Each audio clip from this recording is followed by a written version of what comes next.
Hi, and welcome to another narration presented by yours truly, Cryptids Roost. Be sure to check out the blooper reel at the end of the video, which is then followed by the end screen, where you will find more videos listed. So grab your coffee, sit back and enjoy the show. And don't forget, where fear is, happiness is not. My grandfather served in the SS. This awesome story is written by Emperor-Dman. Okay, to preface, it's a well-known family secret that my maternal grandfather, Gramps, served in the Waffen-SS during the Second World War.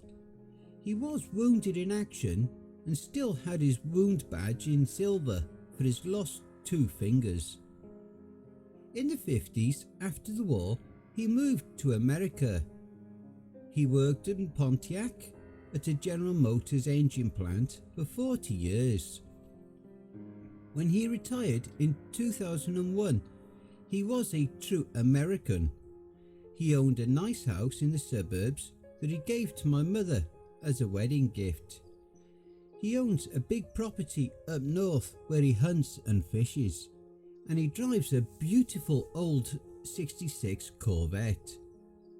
He passed away last week from acute lung cancer at the ripe old age of 97. He never smoked a day in his life, but they say a lot of veterans breathe in a lot of bad stuff during their service, so I guess it wasn't too surprising.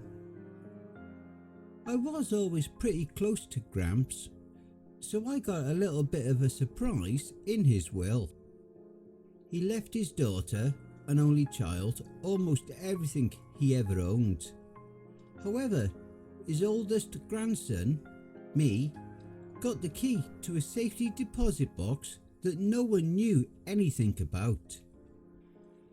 An old man with a limp, whom I had never met before, introduced himself at the funeral after the service and will reading. Our conversation went something like this. You must be Lewis's grandson, David. Am I correct? Well, yes. Who might you be? My name is Jonas. I knew your grandfather for quite a long time, he had said with a smile. He looked to be maybe 60, and he had a thick European accent. I couldn't place it, but it might have been German.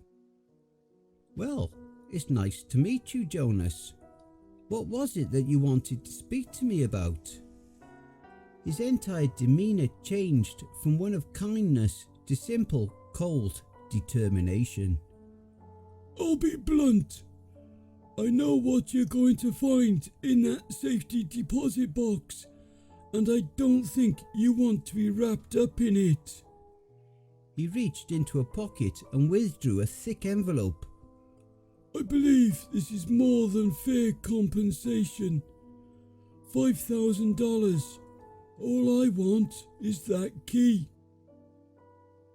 What had seemed like a genuine concern from the older man at first had rapidly turned into something sinister. His offer had seemed more than a little forceful, and despite his strangely small stature, I found myself more than a little intimidated. I'm sorry, but my grandfather wanted me to have whatever's in that box. $5,000 just isn't worth disrespecting my grandfather's final wishes. His expression darkened considerably. I'm afraid you are making a grave mistake, son. A grave mistake. And with that, he had turned and left the building. The whole event had seemed almost like a movie scene more than real life. I knew my next step was to investigate the safety deposit box. Maybe Jonas had been a friend's son from back in Germany, or maybe he had just been some guy trying to get my grandfather's gold or something. I didn't know the whole story at the time anyways. The bank let me in with no issues, and when I entered the vault, I discovered that the key opened a tiny little box numbered S32. As I opened the box, a hiss escaped from the apparently sealed container. The rush of air smelled like old paper and a hint of rust. Inside the box was an original copy of Mein Kampf. I'm not sure what I expected, but it certainly wasn't this. As I lifted the book out, I found it to be in excellent condition. No worse than a paperback at the public library. I flipped the cover over and found a small note written in what I assumed to be German on the back of a little photograph. It was extremely faded, but it depicted a man in a black uniform leaning up against what looked like a small artillery cannon. Maybe Gramps, but it's hard to tell. I stood scrutinising the photo for long enough that the security guard at the door eventually asked if I was alright. That snapped me back into reality. I turned to leave, and as I was walking past the guard and out the door, I heard a little clatter. I turned around to see the guard picking up a safety deposit box key. I checked my pocket and found my key still there. The guard offered me the key. "This fell out of your book," he said flatly. I took the key and read the tag. S33. On a whim, I walked back to the wall of small deposit boxes and opened up S33. Another rush of air. Another faint scent of old paper and metal. Inside this box, however, I found a small leather-wrapped journal and a little cardboard sleeve with what looked at first glance to be a booklet inside. As I inspected the journal, I felt a hand grab my shoulder firmly and I spun around. "Sir, your 15 minutes are up. It's the next guest's turn in the vault. You can take anything or leave anything that will fit in the boxes, but we need you to move along now." After briefly catching my breath, I tucked the books into my satchel bag and locked the two boxes, then walked out after the guard. I did my best to translate the little note when I got home. It turns out it wasn't written in German at all, but rather Finnish. The note read, "Lewis, SS Panzerjäger, Battalion 6, Nord, in..." Town name was illegible. Winter, 1942. I flipped through the entirety of the Mein Kampf copy and there was lots of writing in the margins. I'll probably translate that for you all later if anything proves interesting. In the back I did find a small slip of paper. It had some sort of rune shape on it. It looked like 3 lines crossing each other like a snowflake. I wasn't sure what it meant, but it somehow felt sinister, though that might have been just a terrible book I was holding. The small cardboard sheath held a tiny booklet. On the front, the little booklet said Soldbuch with a pair of SS runes above the word. Inside was a picture of my grandfather, along with identification information like his name and blood type. The last book, the leather-bound journal, was what drew my attention enough to translate first. I couldn't read the German, but after translating it seemed to start out innocuous enough. The book started out with leaving home. Apparently he wasn't tall enough to serve in the army, so he joined the SS instead. His unit was sent with the army to invade Norway, and he almost killed a British soldier there. According to the journal, his shot missed only because he was shivering from the cold. But I like to think that maybe he didn't want to really kill anyone. After Norway, his unit was sent up to Finland, where his unit of Panzerjägers, or tank hunters, were tasked with stopping Soviet tank attacks across a river. That summer, 1941, was supposedly a beautiful time to be in Norway. Above the Arctic Circle, it never truly got warm, but the forests and fjords were described as beautiful. Operation Barbarossa, the German invasion of Russia, was more or less a slow walk for him. The anti-tank guns were slow to move, and he didn't see much fighting at all. When the fall rains came, the guns couldn't be moved thanks to the mud, so his unit was put up in a defensive line in the forests around the Russian town of Zapolyani.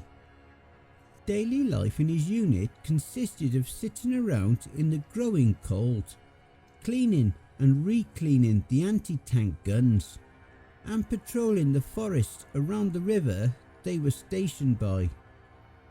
When it gets interesting is November of 1941.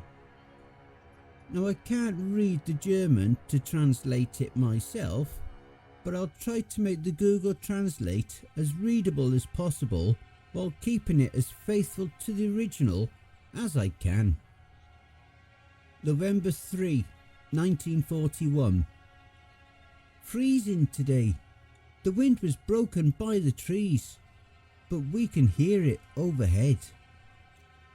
Our sentries brought in a group of Finns, escorted by some Finnish ski troops. They were just normal people. They said they lived in a village that was destroyed deep in the forest. The people described a fierce attack in the night by the Soviets. What the ski troops described sounded like an artillery strike, but we have no records of such a strike.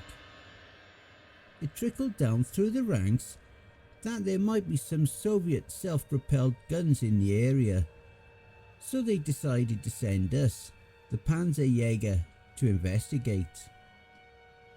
Lieutenant Zimmerman decided to send 4 gun crews, numbers 4 to 7, plus the Finnish ski troops to act as translators and maybe do some scouting for us.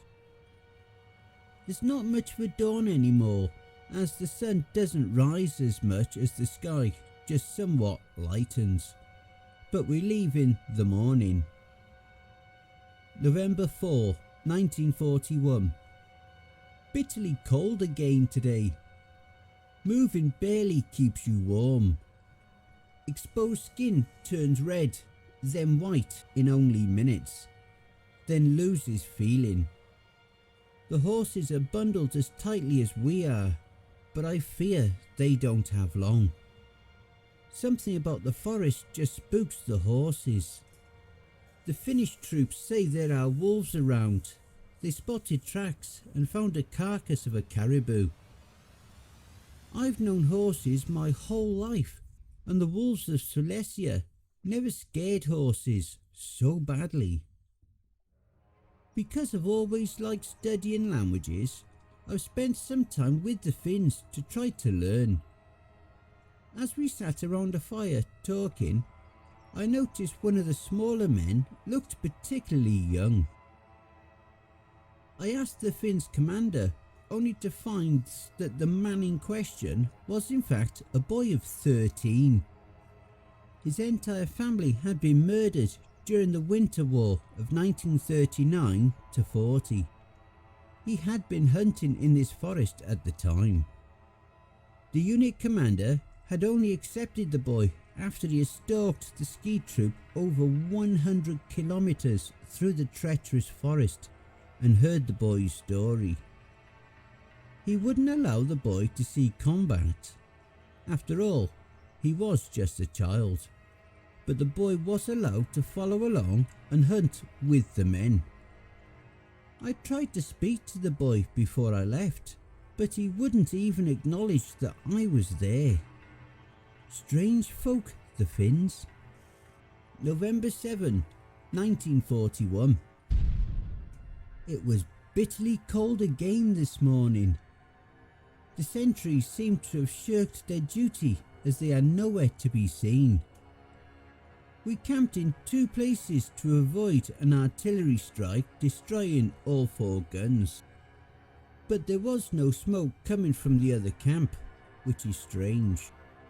After investigating, we found the other camp a bloody mess. Men hacked apart in their tents, with various parts simply missing without a trace. The tents themselves were slashed and burned. We never heard so much as a shout, let alone a gunshot. The guns, numbers 4 and 5, were untouched, but their horses were in the same shape as the men. Lieutenant Zimmerman was found, or more correctly, what was left of the lieutenant. Most of his legs were gone, as though they had been torn off by something with teeth. Perhaps the strangest part, though, was that in one hand he held his bayonet, and in the other a scrap of fabric. Not Soviet uniform, but rather the rough spun fabric of the Finnish ski troops' cloaks. A quick inspection found that none of our 7 Finns were missing part of their cloak, so they were cleared, but resentment was quick to form.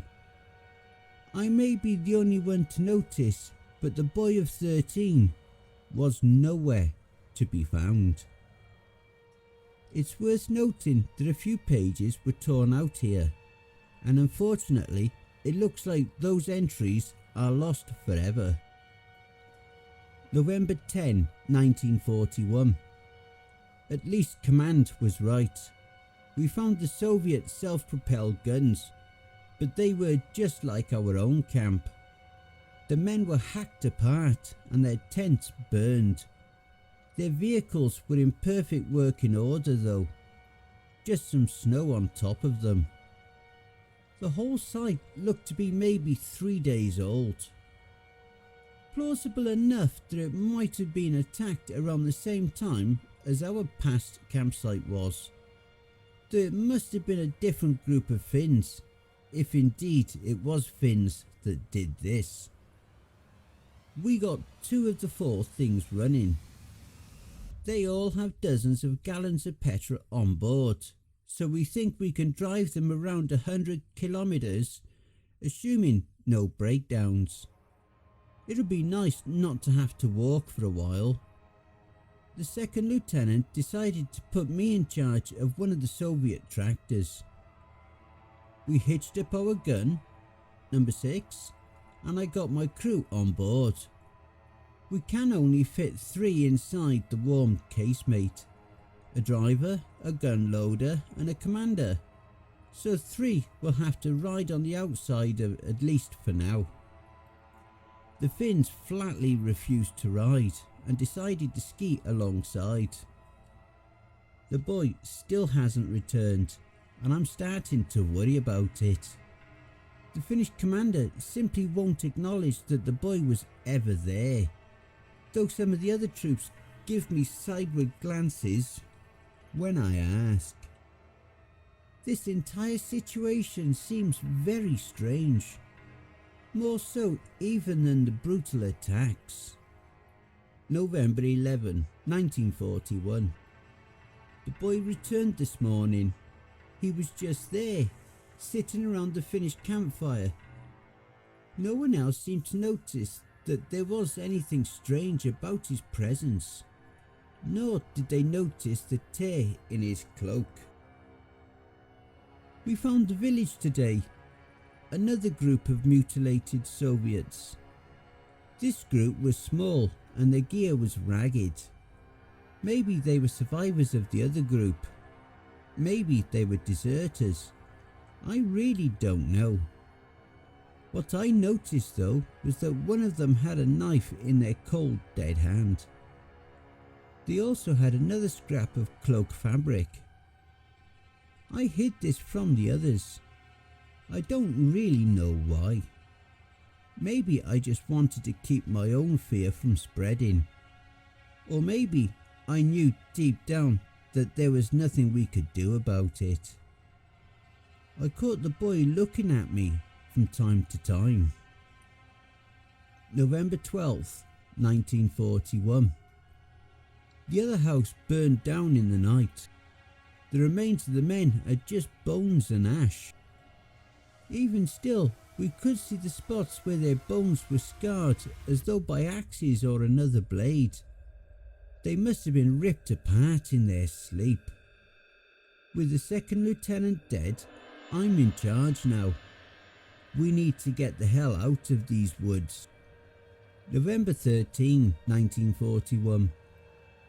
The paranoia is getting to everyone, and Schmidt broke. He just started waving his rifle at anyone who came near. He refused to get back on board the tractor, and when he started shooting at us, we had no choice. He took 4 bullets before he died. I can only pray that my shot was not the one that stopped his heart. We had to press on. It's getting even colder at night. The sun doesn't rise, of course, but even the faint light we see that tells us it is day is gradually getting dimmer. Schmidt was the most veteran among us. He always said that winter in the mountains is the worst thing in the world. I guess he didn't want to spend a winter in this hell. It's darker again too. The fire barely seems to illuminate it beyond itself. Where once the fire threw warmth and light in a 5-meter ring, it now barely illuminates the man just opposite to you. There were 28 Panzerjägers and 7 Finns, plus the boy. Now there are only 6 Panzerjäger and 3 Finns. The boy is gone again. November 14, 1941.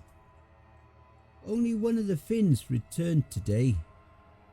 The 3 went to scout ahead of the vehicle, but only one came back. He was mauled badly. His right arm was gone, and he had a deep cut in his abdomen. As the only one who could speak any Finnish, I tried to translate, but it was almost unintelligible. Our medic wasn't able to save him. In his fit of pain and suffering, all he said was, "Please, please join us, no!" We are being watched now, I am sure of it. Why he didn't stop us at the outset of this cursed journey, I might never understand. All I can hope is that he believes the rest of the division will be too much for him to defeat. We will be making our way west as fast as possible. I don't think we can outrun him. More pages are torn out here. November 17, 1941. The banging doesn't end. I don't think he understands the vehicle is armoured, but he won't stop banging. We've had to drive so slowly due to the close trees that we are barely making walking speed. All of the hatches are shut and the tractor reeks of 3 days of shit. But if we open anything to clear the air, he might get in. The banging won't stop. It just won't. Always the banging. November 19, 1941. We are out of fuel. There is no hope now. The vision slits see nothing but trees all around. We can't get the extra fuel off the back of the tractor, and we can't move the vehicle without fuel. I think we might have to fight it. November 20, 1941. It got them. My hand is still bleeding as I write, but the nurse might take my journal from me, so I must write it now. We tried to fight. I don't know what other choice we had. We had rifles, but the boy had claws and teeth. We riddled it with bullets, bayonets, and I even managed to lob a grenade at it. And I think it managed to hurt its leg because it limped into the woods and didn't follow me right away. I paid for that with 2 fingers off my hand. No one else escaped. I can still feel its eyes watching me, the one who made it away. And the banging, I can still hear it. I can still hear the banging. Bang, bang, bang, bang, bang, bang, bang, bang. I jumped and sheepishly grinned. Someone was simply knocking on the door. Unnerving as it is, my grandfather must have written this silly thing to pass the time. There's simply no way a little peasant boy from Finland could have killed 30 men, much less have traced my lineage to find me. What an absurd notion. Anyways, this is barely a quarter of the way through my grandfather's journal, and just skimming through, there's plenty of other noteworthy things. I'll update this after I figure out who's knocking on my door like a maniac. And I hope you enjoy the blooper reel. He never smoked a day in his life, but they say a lot of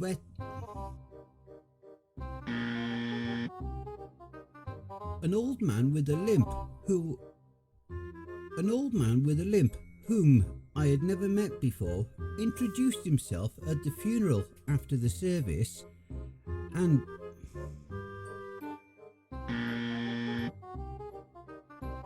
an old man with a limp whom I had never met before introduced himself. Fuck's sake. You must be Lewis's. Well, it's night to... I didn't know the whole story at the time.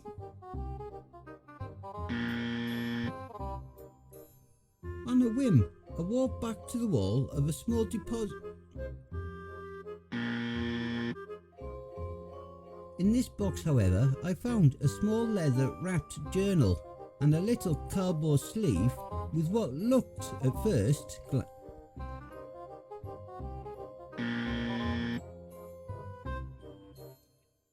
Inside this box, however, I found a small leather-wrapped journal and a little cardboard sleeve with what looked at first glance...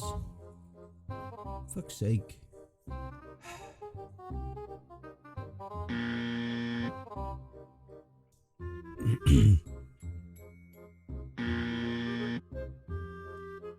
But after translating, it seemed to discuss our sentries brought in a group of Finns escorted by some Finnish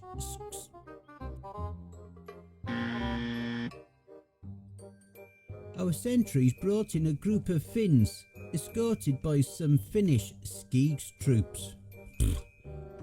Fuck's sake. And the wolves of Silesia never scared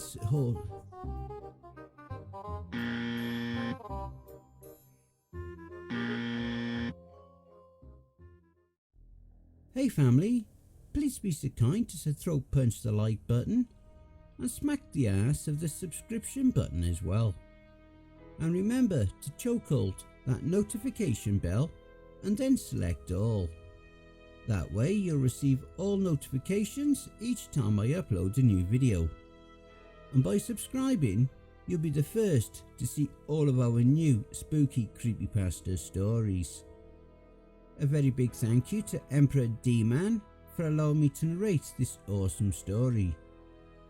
Make sure to check out their Reddit page for more brilliant stories. And be sure to take a look at the playlist here for more of the stories that I may have already narrated. I would just like to say a very big thank you to all of the authors that I have worked with and all the ones that I will work with in the future. So thank you all, my brothers and sisters, and why not hashtag Cryptids Roost in your comments. A quick thank you to all my Cryptids Roost community family too. We are now well on our journey to 1,000 subscribers. So please spread the word and help us to grow and expand. And don't forget to share the videos too. If you would like to support us and throw me $1 or $3, I'd be very much appreciative. I do have PayPal, paypal.me/cryptidsroost. Alternatively, I have an account at buymeacoffee.com. You don't even need to register on either site to donate. I have a subreddit if you have a story you've written that you'd like me to narrate for you. You can also follow us. All my socials are contained within the Linktree link below. And don't forget to check out the end screen. See above. That will also list some more videos in my back catalogue. All the links are below. Take care everyone, and I hope you all have a wonderful and peaceful night. And don't forget, where fear is, happiness is.